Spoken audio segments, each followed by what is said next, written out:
American football in Finland.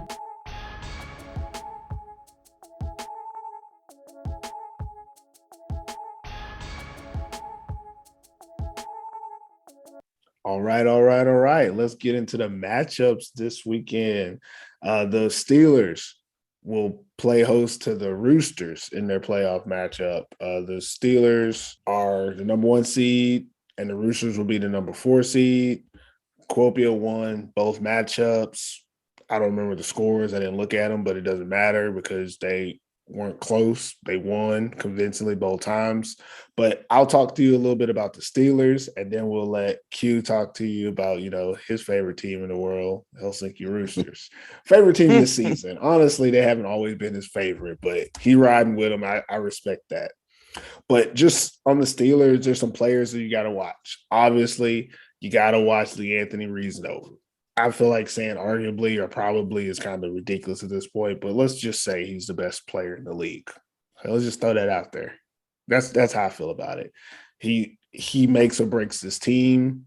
I think they can win without him, but they have him, so there's no need to even think about it. They have very good quality backup running back in Tuukka Lettinen, but everybody knows that this team goes as Anthony Reasanover goes. If he struggles, they struggle, but eventually he doesn't struggle. That's one thing you can count on. He's not going to struggle for 4 quarters, so you can always rely on that. Another player to look out for on the Steelers side, Colby Campbell, linebacker. I want to say number 45. It's hard to tell what number he is because he's always moving. He's got a lot of hair flowing sometimes too, but he's to the ball all the time, playmaker, linebacker for them. He's the guy who's going to make most of the tackles. When that defensive line gets pressure, people start moving around, scrambling, boom, 45 is there for the tackle. So definitely keep your eyes out for him.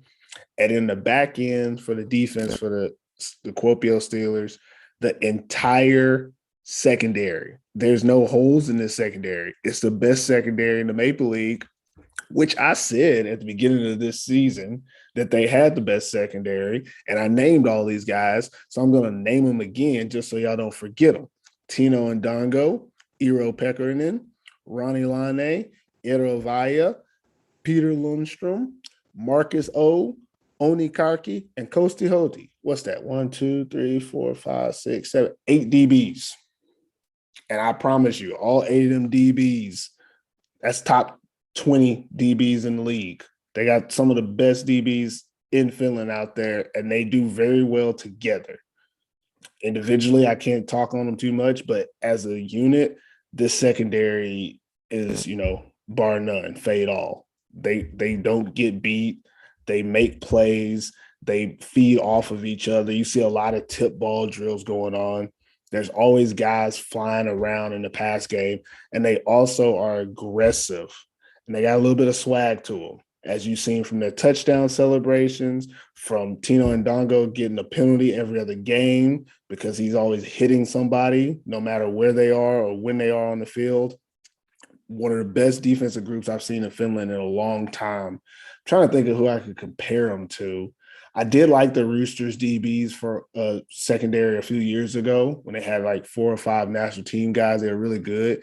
But this group has a whole different dominant swag to them. Like not just good, more like great. Or if they're not great, they're going to look great. And that's what I really like about them. Those are just some people you need to watch out there.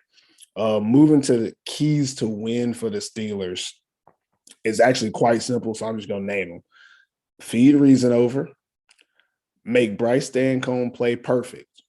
Don't let him do any of that fluky juking around and throwing the deep stuff and force turnovers, which I think they'll be able to do. That secondary is going to probably get 1 or 2 picks.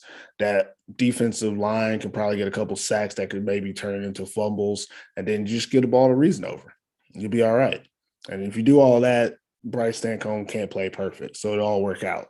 But there are some ways that the Steelers could lose. One way they could lose is if they abandon the run game too early. We've seen it this year. There's been times where Reason over takes a little bit longer to get going, and no fault of his own, but teams sell out to stop the run early. But eventually they get tired and he doesn't. So just don't give up on it. If they just stick with it, eventually he's going to be able to do what he got to do. Another way they can lose in this game is if they allow the Roosters offense to make big plays. I don't see it happening because, again, they have the best secondary in the Maple League, but Roosters offense is capable of doing things that you don't expect from them. So you can't allow that to happen, or they could see themselves on the wrong end of this one. And then the last thing for them when it comes to how they could lose would be underestimating their opponent. They're still the Roosters, okay? Early in the season, when it looked like they were the 4 or 5 seed, people wanted to say some things. I mean, me myself, I was like, man, I'm pretty sure I picked them to come in number 2, so I need them to play better. And what happened is they did. They adjusted, they progressed, they got better. They made a big jump defensively. Again, I still don't know a lot of these young guys' names on their defense, and I'm not going to learn them until they start, wowing me.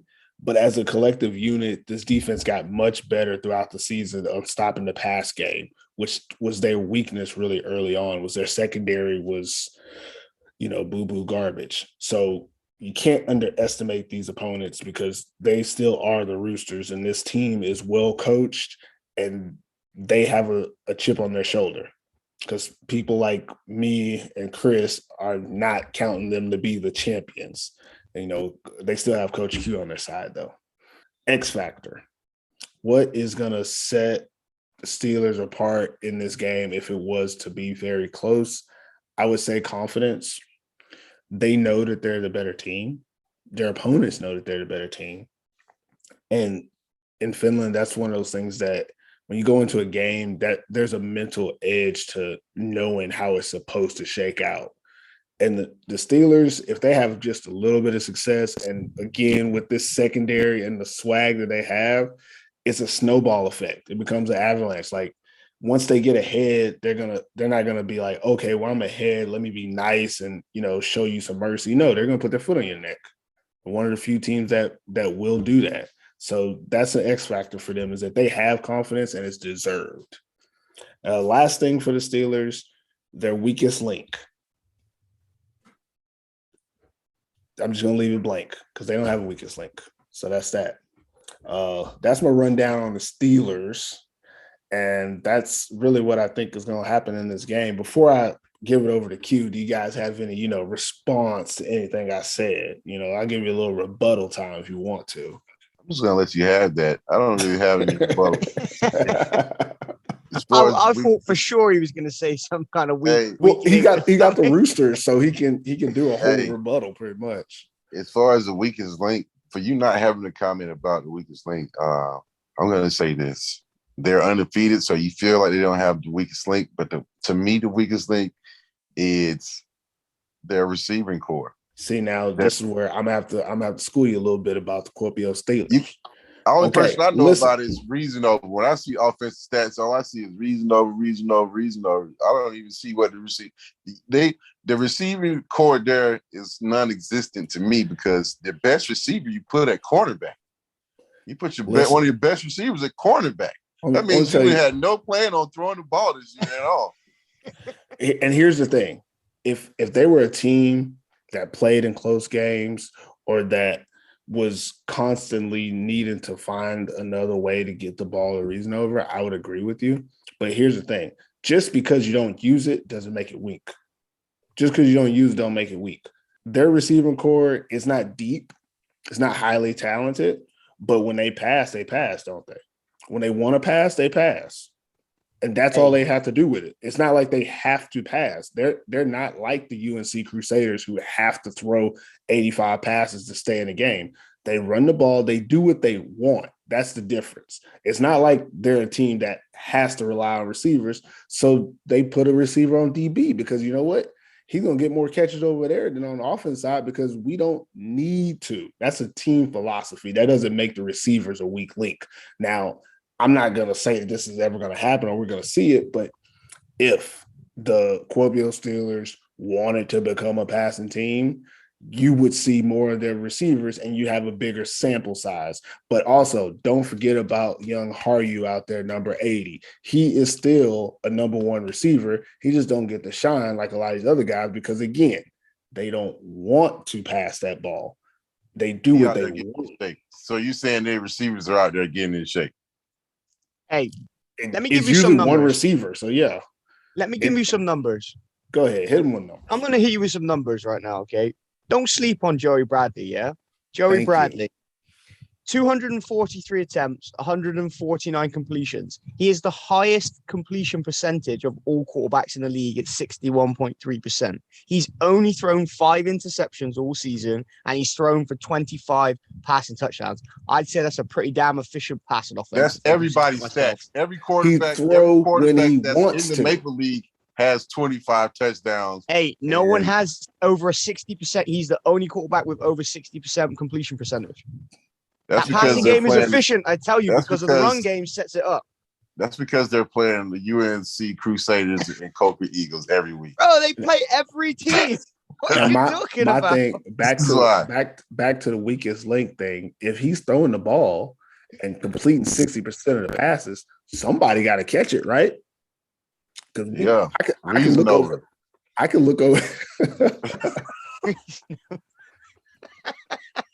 Out there throwing screens and getting all these bubbles and reason up. Right. I heard that playbook is reason over left, reason over right, reason over sweep, reason over pass. Hey, if it works, they don't need anything else. You don't need nothing else. I mean, but being honestly, if you look at the Steelers receiving core, compare that to the receiving cores in the rest of the league, and this would be next generation stuff that we don't have here in Finland, but you would look at drops. And let's just be honest, when they throw the ball, there's not drops. Like the receiver and quarterback are on the same page and they make the plays they're supposed to make. That's not a weak link. I could easily go over to the Roosters, the Wolverines, and the Crocodiles, all 3 other teams, and look at their receiving core and say, sometimes,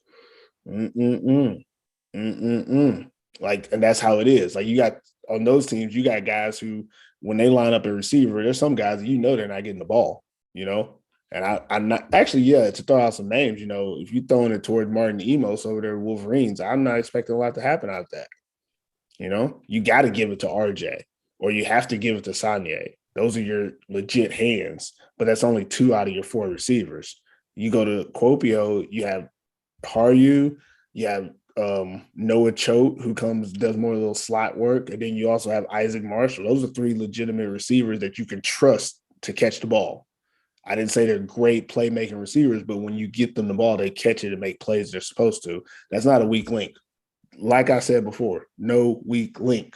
So I'm gonna give you your time now, Coach Q. Tell us about the Helsinki Roosters, man. All right, let's get into it.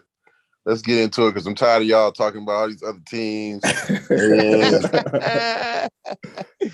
I'm a little fed up with it right now because y'all are mistaking my Roosters right now as like we're not. It's like we're not one of the prominent teams, not just in Europe, but in the world, Craig. The world. In the world, Craig. In the world, Craig. All right, who to watch? If you watch the Roosters, you already know about Bryce Stancombe, but maybe some guys that you don't know, some receivers. We got Ranio, we got Nicole, who's been pretty much at the top as far as the stats with the Roosters. They have the most touchdowns on the team. I think they have Nicole and Bryce probably have the most chemistry as far as receivers. But I don't think that we've even got to see all the Roosters have yet. That's what I want you guys to pay attention to in the playoffs, because one thing the Roosters are going to be, and that's prepared in the playoffs. This is one of the teams they've been there the most over the last decade. The coaching staff has been there. This is nothing new to the Roosters at all. This is what they expected. Maybe not the losses, but definitely the wins. Being 8-4 going into the playoffs for the Roosters is a down season, to say the least. So yeah, it's a shoulder pinch. I don't know what you want to call it, chip on the shoulder. You can say whatever it is. So, but those are some guys I think that noticeably you should be looking out for in the playoffs. I think Bryce is going to go to these guys a lot more going into the playoffs. This is where he has a lot of matchup problems. A lot of these guys get one-on-ones with safeties, linebackers, and Bryce has been exploiting it. This is why Bryce is at the top of the passing statistics. He's actually has more rushing touchdowns than the other teams' running backs, starting running backs. So in all, Bryce is up 30, 31 touchdowns alone himself. So he's been the most consistent player on the Roosters. This is why I say he's probably the number one guy to watch, obviously, and his receivers. I'm not even going to talk about defense because the defense as a whole for the Roosters played a pretty good game. When it comes to the playoffs, I think they're going to be ready. I think we're going to see some stuff that we didn't see from the Roosters. Now, keys to win, consistent big plays, pressure from the defensive side of the ball for the Roosters defense. I also believe the return game for the Roosters, they need a big play out of the return game in this game. They're going to play against a dynamic team, so therefore they're going to need dynamic plays to get through this game. They're going to need to score on special team if possible. I think their defense will hold them in the game, even if the offense isn't up to par as normal. But I don't see Bryce coming into this game having a bad game. I think he'll take over himself and lead this team to a win probably. But we'll see. How to lose the game. They're pretty much going to have to – Bryce is going to have to get COVID for the Roosters to lose this game. This is the only way I see them losing this game is Bryce is going to get COVID. It's the only way. I feel like coming into this game, you know your opponent. Yes. There are some doubtful things about it because they're playing a dynamic team. Yes, but the only way they're going to lose is Bryce plays terrible. If Bryce plays terrible, they're going to lose the game. But if he has a normal game, throws 300 yards, throws for over 3 to 4 touchdowns, they're going to win the game. I'm telling you right now, they're going to win the game. The defense just has to play a decent game. The defense plays a decent game, they're going to win the game. All right, X Factor. The X Factor in this game is there is no X Factor. It's just the Roosters are going to win the game. As simple as that. Oh, I'm wow. going with it right now. Okay. There is no X Factor. There is no X Factor when you play a team that in the last decade has won as many championships as they've won. They don't need an X Factor. All they need is to come out and beat that team.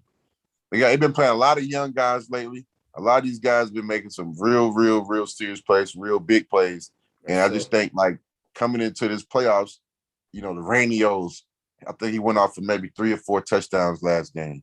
You know what I mean? 3 touchdowns last game. Like, these guys are, like, just now, which is late in the season. I'm not going to say that just now coming into the shell, but I think now we've seen that the Roosters know their matchup, their big matchups, and I think they're going to go to them. And I think those guys are going to be the reason why they get past this first round. And there you have it. Hold on now. What about the weakest link? What about the weakest link? Yeah. I said they don't have one. They don't have one. No, they do have the weakest. I think the weakest link for the Roosters is the youth. It's the inexperience with some of the players. They haven't been in this situation before. The coaches have, but some of their younger players haven't been in there. One thing the Roosters are good about is getting these players opportunities to get reps. Maybe it's in a game where they see that they can probably win without playing all their starters, or maybe it's a game where they're up and then they just try to get the guys in. But usually mentally, their players are usually ready to come in the game. I think the biggest thing is being able to make plays in these games. It's one thing to make plays against UNC Crusaders and the Coca Eagles, teams that struggling to move the ball offensively on the regular, but the Roosters are going to have to play a good offense. I won't say a great one, but they're going to have to play a good offense. So I think just throwing the shade. Inexperience in certain plays. I'm not throwing shade. I'm being honest. I'm not going to say a great offense, but a good offense. I won't say a great offense, but an offense that can hit. Offense that can hit. And I think defensively, how they react to getting hit in the mouth has a big part to do with whether they win this game or not. But I think if the Roosters offense plays above average in this game, I think they still win the game. Okay, I'm a rebuttal here, and I'm actually with you. I think the Roosters are a good team. I think if they weren't playing the Steelers now, I would probably have them going.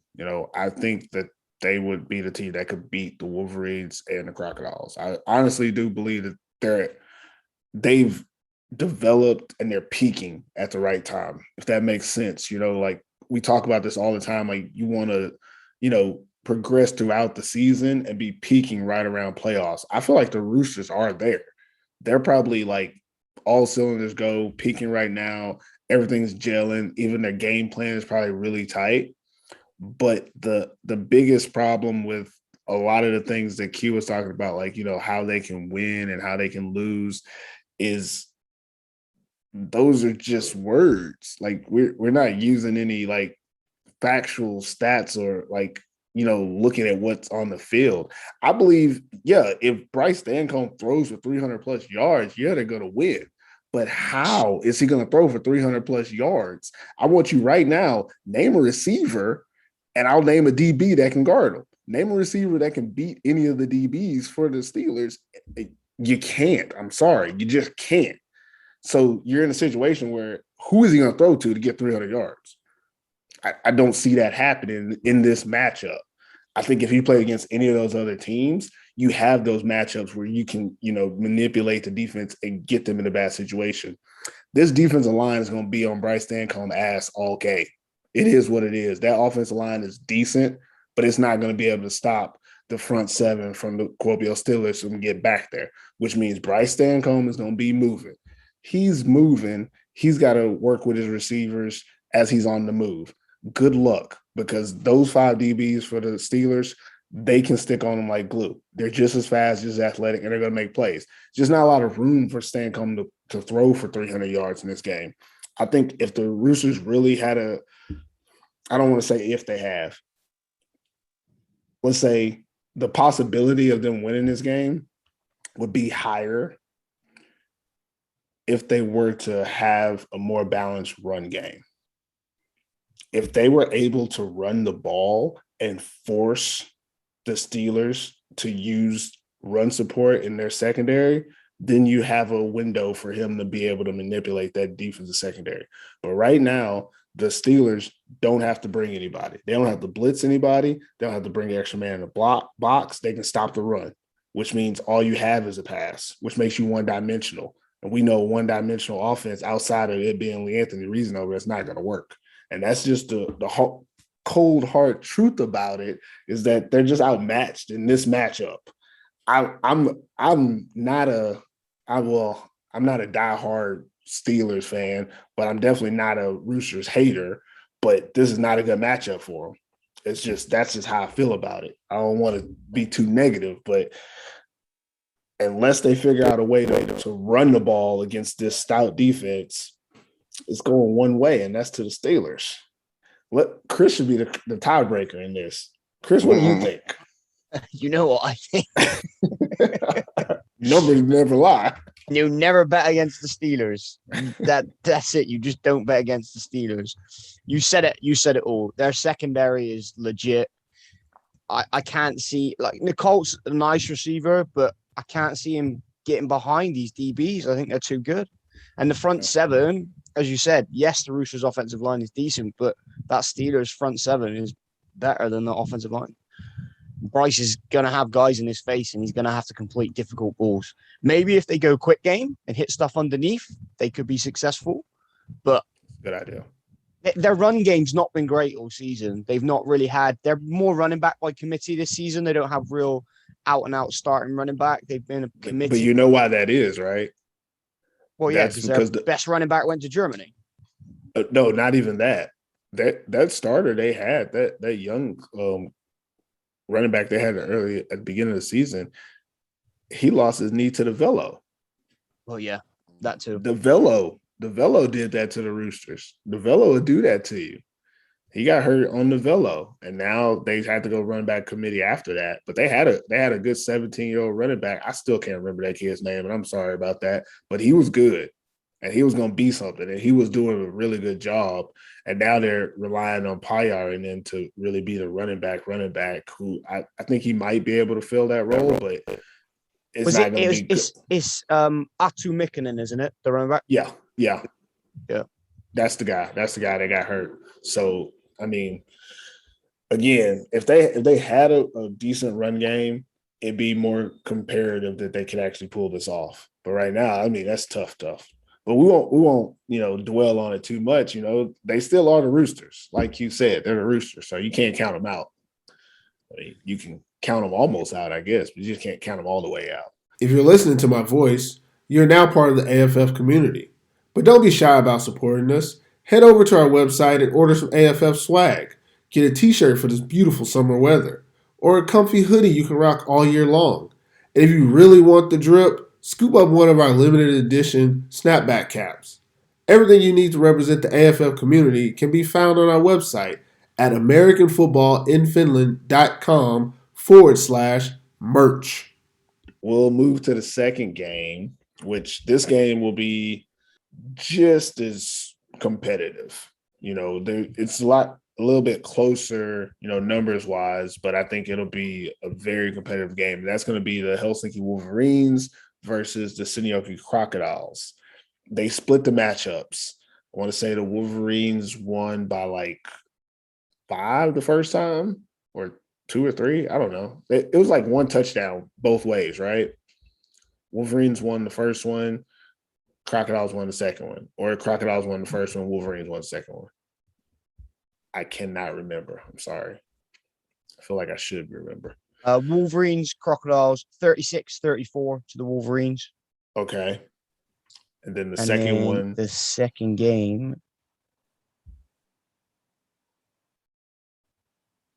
As y'all can tell, we're looking up the scores live. 25-20. Yeah, so both Crocodiles. So both like 2-point wins. Yeah, so it's pretty even. 5-point win and a 2-point win. Oh, 5-point and 2-point. Oh, yeah, it was a touchdown. Yeah. So just getting into it, Chris, tell us about the Wolverines, and then I'll tell you about the Crocs. Yeah, so who to watch for the Wolverines? Obviously, we've got big play receivers on this team.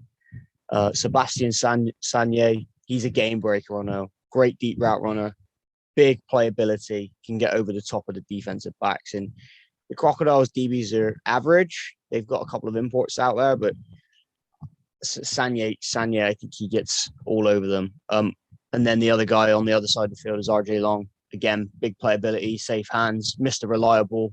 That connection he has with Jabari is something else. They've been playing together for a long time, and it shows on the field. My next person to watch is Jabari Harris, dual threat. He really needs to take control of this L and put the L on his back and do what he does best. He needs to run the ball. He needs to pass the ball. He needs to be involved heavily in the run game as well. I think maybe running some kind of like speed option as well could be the way to go for them, just to give them the edge, trying to get Will Young on the edge as well, Jabari running up the middle. And then defensively, C. Slate, again, stalwart in the Maple League. He's been around the block. I think he could be that one that helps stop the run game for CP15 coming up in the box to try and get involved in that run game, because the keys to win, which I'm going to move on to now, is that the Wolverines need to stop that Crocodiles rushing game. If they can nullify that rushing game and put the back on the game on the back of Zach Whitehead, I don't think he's got it in him to beat this team on his own. He needs that support of the rushing game, because he needs the play action to open up to get his passing lanes in behind. Also, keys to victory, the Wolverines need to get the run game going with Will Young. As I previously said, get him in space, get him out the backfield on swings, get him on sweeps, get him to the outside where he can be that scat back that he is and do what he does best. They need to just steal the Crocodiles playbook and do with Powell what they do with Will Young. Like do it like Young. That, right? Yeah. And then hit Sanye and RJ Long on the play action behind it. That's what they need. How they're gonna lose? 2 things. If they can't contain CP15, he's going to win this game for them. We know he likes playing on that velodrome, and he runs the ball well on that velodrome. He's one of the running backs that isn't a away team, doesn't have it as his home field, but he's one of the best players on that turf, and it is a difficult turf. We all know about that turf. It's a beast of a turf.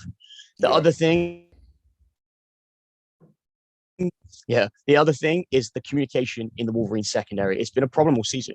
They need to get that right, otherwise Zach Whitehead is going to pick them apart off the play action. As long as CP15 can get that run game going and their communication isn't down in that secondary, Zach Whitehead, I think he wins that battle if the DBs can't communicate. X factor, I'm going to go with Jabari Harris's legs. Okay. If they get that run game going with Will Young, Jabari becomes even more of a threat in that run game. And as I said before, I'd like to see some speed option, maybe getting Will Young on the outside and Jabari running it up the middle and do what he does best and just run in a straight line. He's got that breakaway speed. He's got that big playability. And I think he needs to carry this team to victory.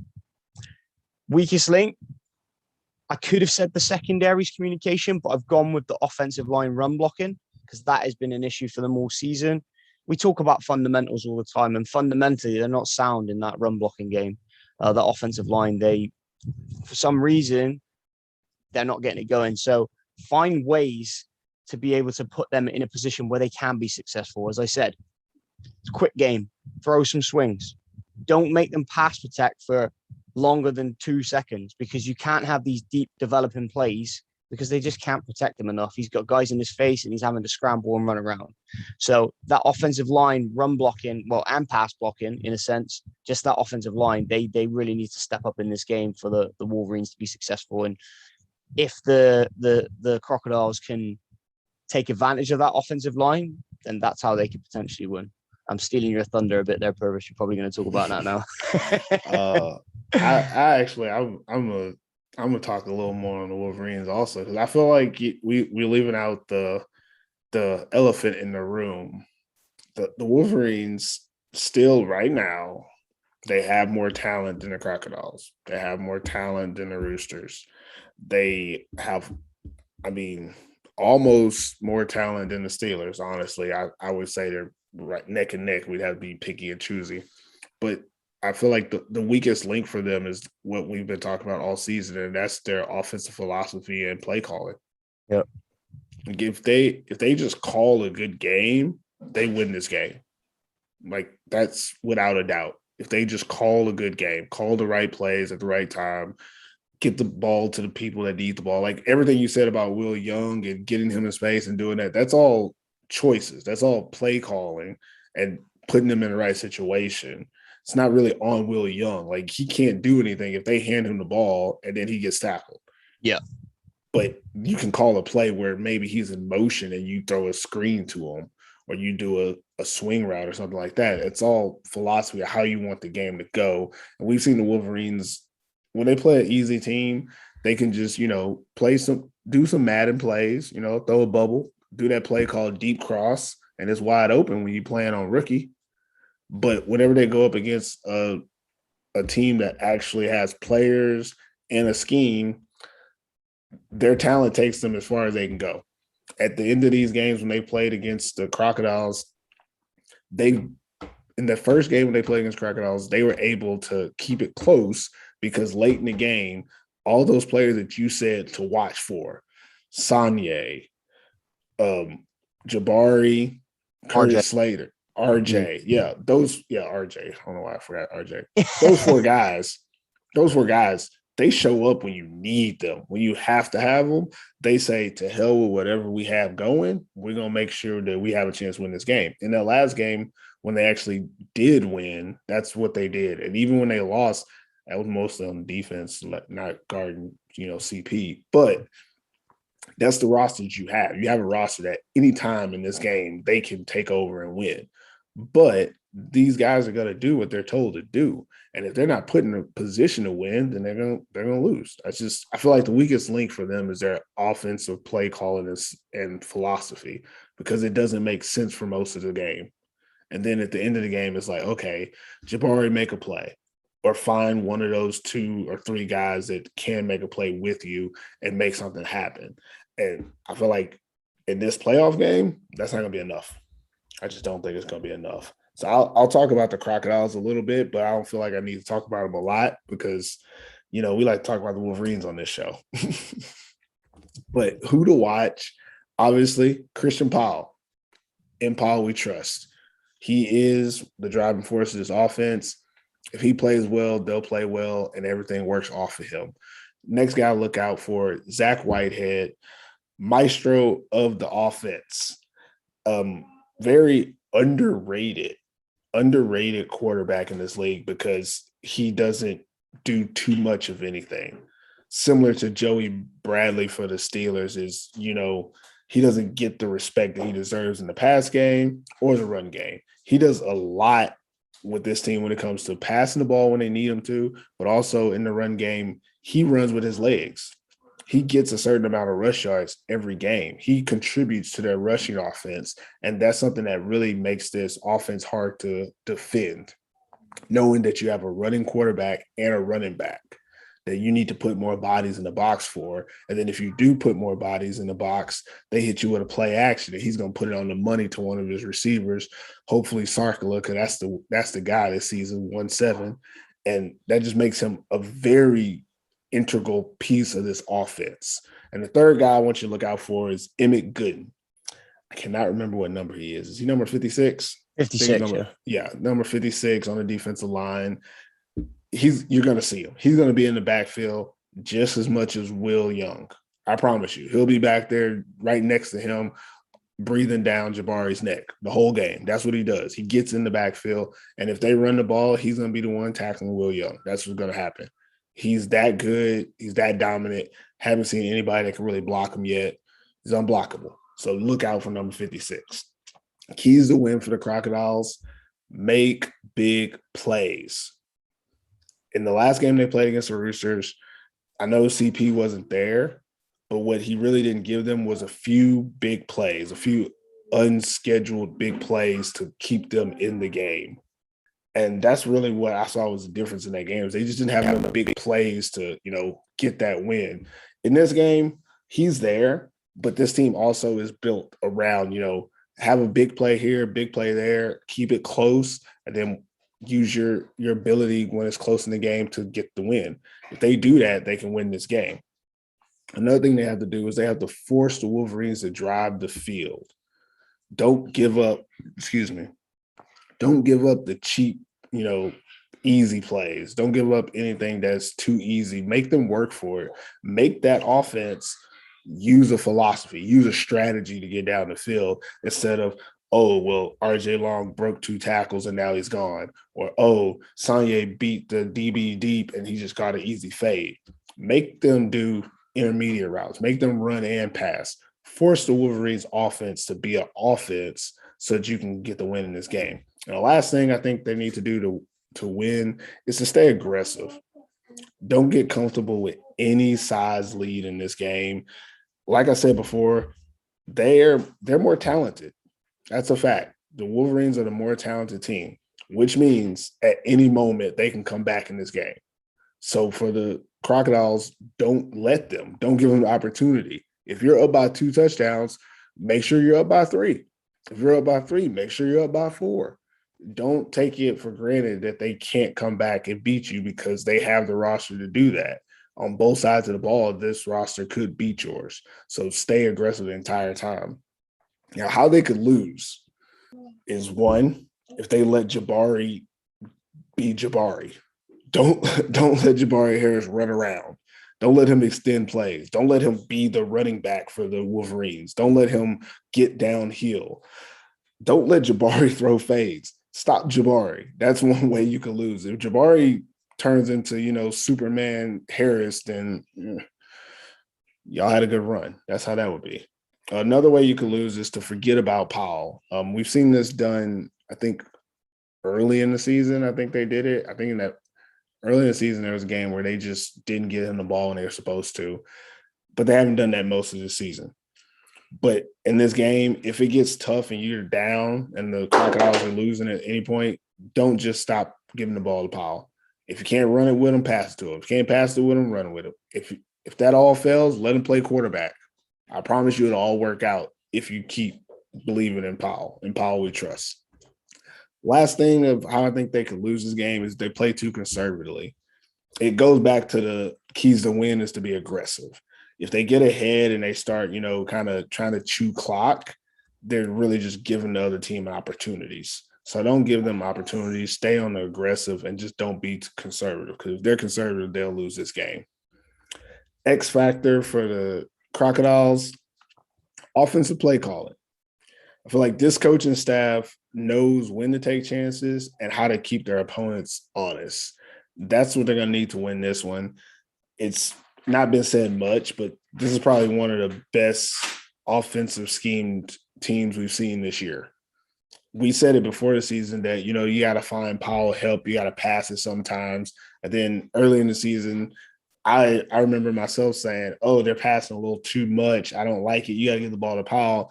They've found the right mixture throughout the season of, okay, we're still feeding Christian Powell, but also we can throw the ball.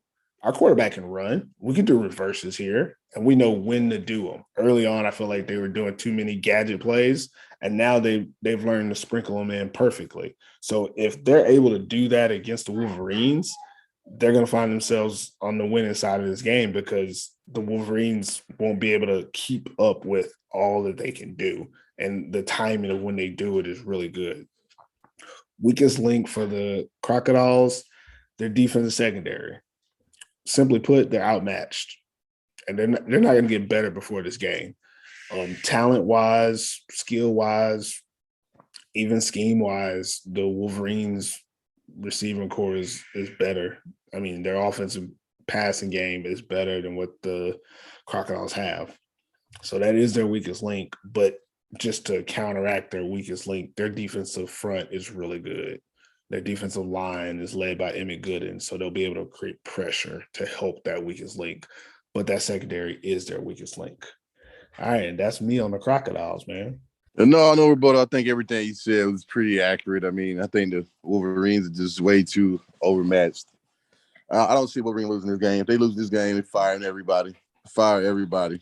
Even though they'll be fired for the season. But I just think this game is too important for the Wolverines to lose. They put too much into it this season to go out. I think they're going to sell out on stopping Powell. And then whatever else happens, just happen. But RJ, Seabass, Jabari, that's like way too much to deal with in the first round. So I think the Crocs are good. I think Powell's going to do his thing. But I just think they're just too overly matched. Will is definitely probably the X factor in this game too. So I think he'll be the difference maker in this Crocs game. And they get him the ball, outside against DBs and linebackers, he'll make them pay. So you're right on. Y'all right on. Chris, you got anything? Nah, man, you pretty much covered it perfectly. I mean, they do call you Perfect Purvis. I mean, that is what they call me. I think it's going to be a good matchup. I think these two teams they match up well against each other.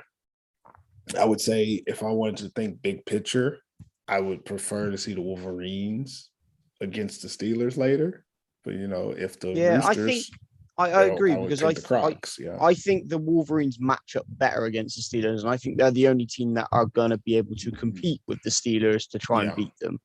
And I think they have the best possible chance to beat them. I'm not saying they will beat them, but they have the best possible chance. That makes sense. They have all the right ingredients, but have they got the recipe to put it together to make that meal?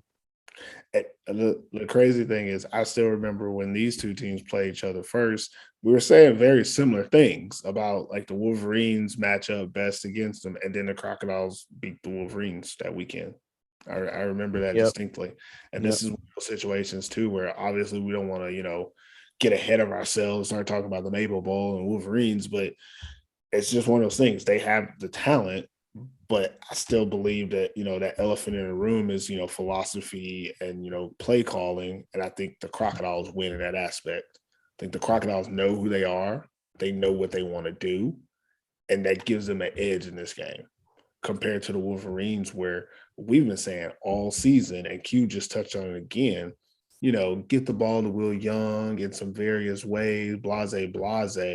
Will Young has had one good game this season, and that was the end of the season rout of the Eagles. In that game, you could see that they were forcibly giving that ball to Will Young to get his stats up. But outside of that, there's been no natural progression towards him, integrating into this offense and it helping the offense, become more dynamic. I don't see that happening all of a sudden in this first round of playoffs. I don't see this offense all of a sudden becoming what we all thought it could be before the season. It's just some things you can't really fake, and I don't think they're gonna be able to fake that.